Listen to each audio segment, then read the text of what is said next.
We are learning more about the arrest of a suspected gunman in Mexico that authorities have tied to the murder of a Tucson Marine veteran.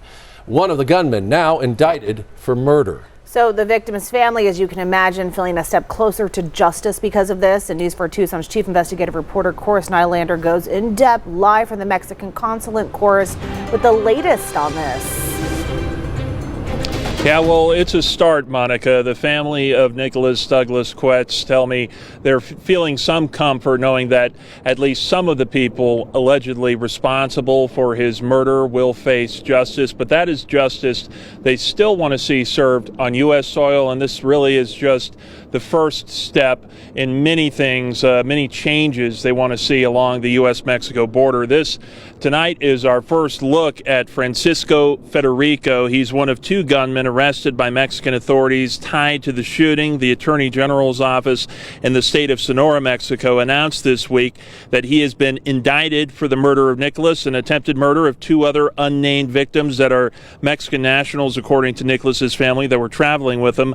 The AG's office says while Nicholas and the other passengers were traveling on Interstate 43 in Altar back on Friday, October 18th, Federico and others, they say, chased Quetz's vehicle, shooting at it. It says that they were able to duck and avoid harm for several kilometers, but after reaching the Altar-Caborca highway, the vehicle was struck by multiple gunshots. That truck crashed.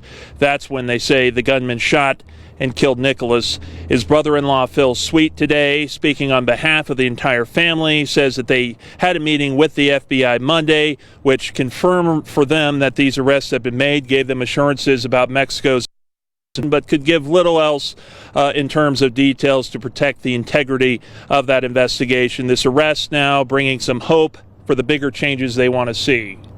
We're starting to get some movement and some justice for Nick. The best day that the cartel ever had is going to go down in history as the 18th of October 2024, the day that they murdered Nick. And every day following that, it's going to get worse and worse for them until we completely destroy all cartels. And Phil tells me the spark behind getting those dreams accomplished was seeing Donald Trump and J.D. Vance successful this election for, at least for Trump, a second term as president. In the final days of the campaign, Trump and Vice President-elect Vance made Nicholas front and center in several rallies that they held right up to Election Day. They made promises to the family, one of them the extradition of those responsible for his death. So they're really laying strongly on those promises now. More on that coming up tonight at 5 o'clock. We're live outside the Mexican consulate in Tucson tonight. Nylander, News 4 Tucson.